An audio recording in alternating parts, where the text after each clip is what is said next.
எப்பா இட்லி போட்ட ஏசமான எவ்வளவு பெரிய பூகம் வந்தாலும் சரிடா நீ ஒரு ஆள் எஸ்கேப் ஆயிருப்பா. வெல்கம் டு ஐராக்ஷன் சேனல். எங்களோட வீடியோஸ் உங்களுக்கு பிடிச்சிருந்ததுன்னா லைக் பண்ணுங்க, கமெண்ட் பண்ணுங்க, ஷேர் பண்ணுங்க, மறக்காம சப்ஸ்கிரைப் பண்ணுங்க.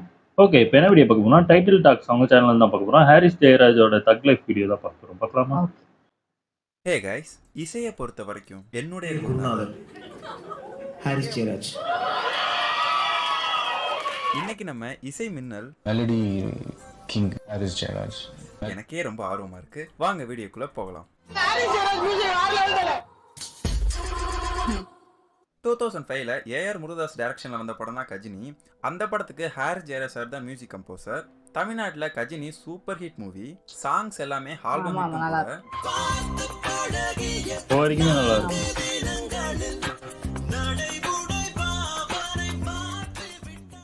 திரும்ப ஏஆர் முருகதாஸ் 2008ல அமீர் கானை வச்சு கஜினி மூவியை ஹிந்தியில ரீமேக் பண்றாங்க.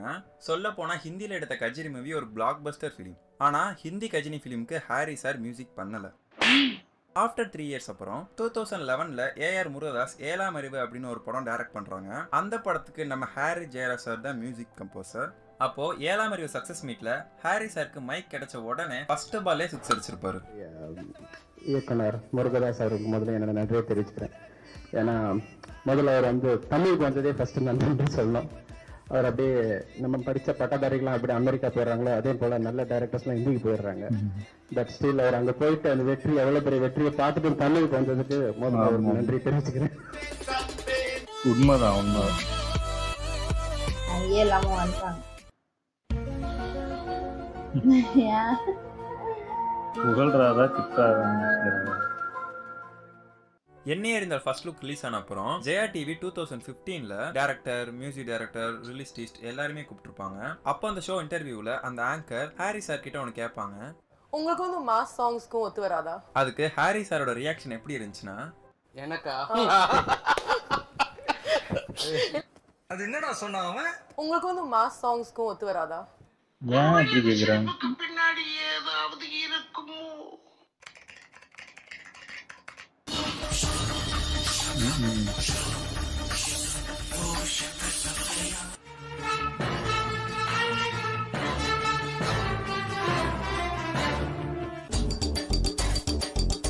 அந்த கேள்வி என்ன பார்த்து கேட்டன்ற மாதிரி சிரிக்கிறாருக்குல.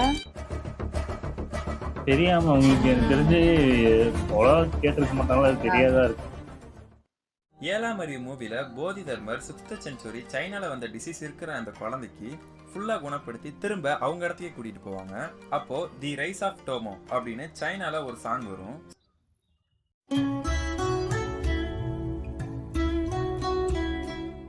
ஸோ அந்த போதி தர்மர் காட்சி 6th செஞ்சுரியில் நடக்குது, அதுவும் சைனால.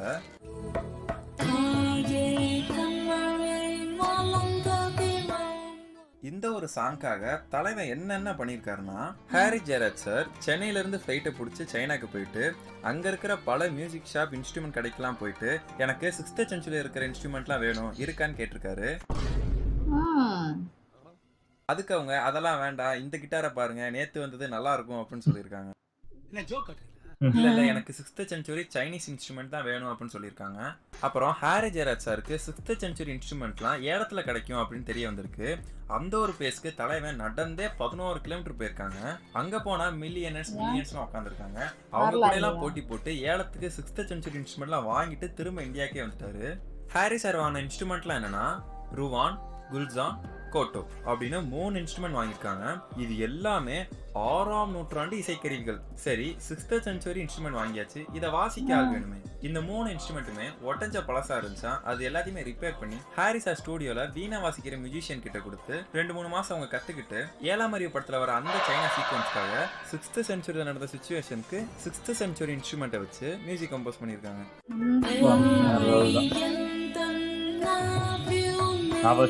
சைனா பாட்டை அப்படியே எடுத்து போட்டாங்க. ஹாரிஸ் ஜெயராஜ் சார் இவ்வளவு எஃபோர்ட் போட்டது எல்லாமே இந்த ஒரு சாங்காக.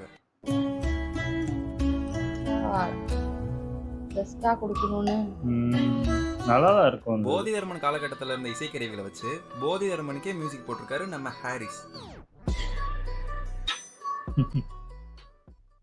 ஹாரிஸ் ஜெயராஜ் சாருக்கு பிடிச்ச instrument guitar. Haris sir's favorite instrument.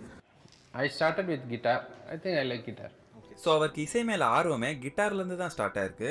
6 வயசுல எனக்கு கிட்டார் கொடுத்தாரு. ஒரு சின்ன கிட்டார் செஞ்சு கொடுத்தாரு, எனக்கு நல்லா ஞாபகம் இருக்கு. ஸோ அதனால என்னவோ மோஸ்ட்லி ஹாரி சார் சாங்ஸ்ல கிட்டாரோட பங்களிப்பு ரொம்ப அதிகமாவே இருக்கும். இப்போ நம்ம வாரணமாயிரம் மூவி எடுத்துக்கிட்டோம்னா அந்த மூவில இருக்கிற எல்லா சாங்ஸுமே ஆல்பம் ஹிட். ஏன்னா அந்த மூவியோட சுச்சுவேஷன் ஹாரி சாருக்கு அவ்வளவு அழகா அமைஞ்சிருக்கும். ஏன் அப்படி சொல்றேன்னா வாரணமாயிரம் மூவில சூர்யா சார் ஒரு கிட்டார்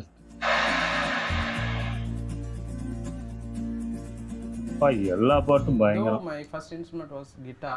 நெஞ்சுக்குள் பெய்திடும் மாமழை நீருக்குள் மூழ்கிடும்.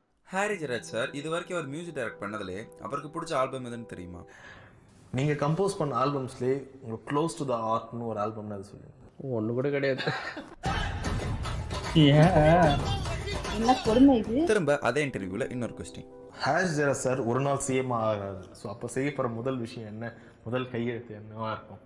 ஊர் ஃபுல்லா கழுவணும்.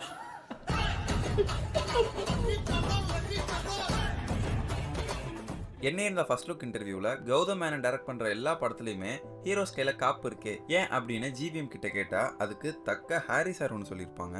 நான் I think almost all heroes were silver cop வந்து எல்லா படத்துலயுமே பாத்திருக்கேன். சார் நீங்க சொல்லுங்க சார், கரெக்டா இல்லையா? ஷார்ட் கவுத்து கொடுத்து வர நினைக்கிறேன்ல. எது ஷார்ட் கவுத்து கொடுத்துறாரு.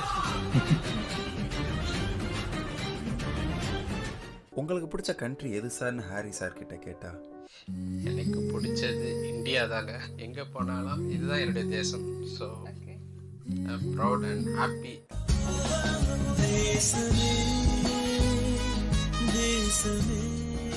Harry Jayaraj sir music compose பண்றதோட சரி அவர் பாட்டு பாடி நம்ம பார்த்துருக்கவே மாட்டோம். ஒரு பாட்டுல கூட சிங்கிங் ஹாரி ஜெயராஜ்னு வந்திருக்காது. இதுவே நம்ம அதர் மியூசிக் டைரக்டர்ஸ்லாம் எடுத்துக்கிட்டோம்னா எல்லாருமே கண்டிப்பா பாட்டு பாடியிருப்பாங்க. ஆனா ஹாரிஸை தவிர. ஏன் சார்னு கேட்டா நான் எல்லாத்துலேயும் தி பெஸ்ட்டை நான் எதிர்பார்க்கும்போது கண்டிப்பாக நான் பாடணும் அப்படின்னு ஒரு சூழ்நிலை வரும்போது ஹாரிஸ் ஜெயராஜ் சிறப்பான பாடகரான்ற கேள்வி நான் எனக்கே கேட்டுப்பேன். அப்படின்னு நான் கேட்கும்போது அதற்கு திருப்திகரமான பதில் வராது.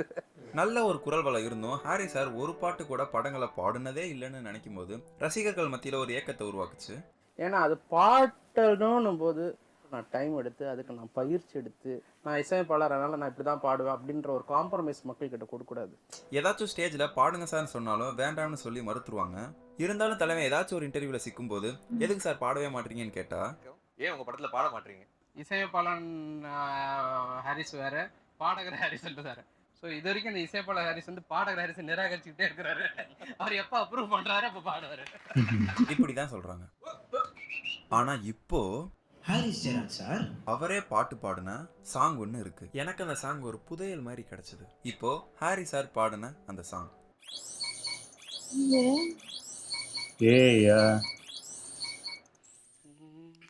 சிலு சிலுவென்று பூங்காற்று மூங்களில் மோத வாசனை பாட்டொன்று கேளு கண்ணம்மா அலையலையாக ஆனந்தம் தாளமும் போட பூங்குயில் பாட்டொன்று கேளு கண்ணம்மா.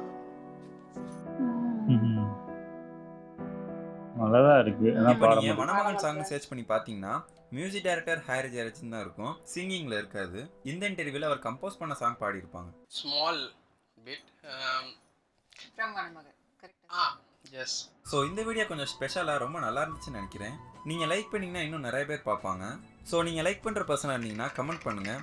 உங்களுக்கு எது ரொம்ப பிடிச்சிருந்துச்சுன்னு நானும் பார்க்குறேன். செஸ். டெடிகேஷன்ன்றது வந்து நீங்கள் லவ் பண்ணால் தான் வரும். லவ் பண்ணாமல் டெடிகேட் பண்ணீங்கன்னா கஷ்டப்பட்டு வேலை செய்கிற மாதிரி இருக்கும்.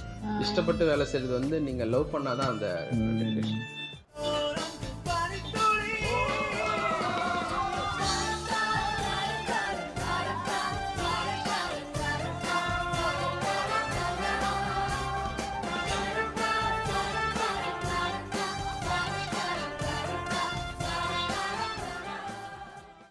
ரொம்ப நன்றி, தேங்க்யூ. சூப்பர், நல்லா இருந்துச்சு. ஆனா யோசிச்சு பார்த்தா உண்மையிலே எந்த பாட்டுமே அவர் பாடவே இல்லை இப்போ வரைக்கும். ஆனா இந்த விஷயம் எனக்கு அந்த அளவுக்கு தெரியல. நான் அவர் பாடுவார்னு நான் நினைச்சிட்டு இருந்தேன். ஆனா நல்லதுதான் இது. ஏன்னா மியூசிக்னு ஒண்ணு இறங்கிட்டாங்கன்னா அதுல அவரோட இது பண்ணிட்டு பாடுறதுக்கு இன்னொரு. ஆமா, அது பாடகர்னு ஒருத்தங்க இருக்கும் போது இப்போ நிறைய மியூசிக் டைரக்டர் நல்லதான் மியூசிக் பண்றாங்க, நல்லதான் பாடுறாங்க.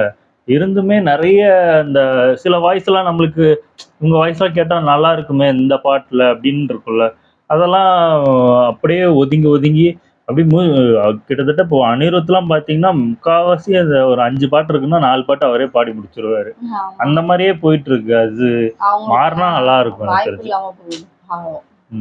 நல்லா இருந்துச்சு. ஓகே, எங்கள் வீடியோஸ் உங்களுக்கு பிடிச்சிருந்தா லைக் பண்ணுங்கள், ஷேர் பண்ணுங்கள், கமெண்ட் பண்ணுங்கள், மறக்காம சப்ஸ்கிரைப் பண்ணுங்கள். எல்லாருக்கும்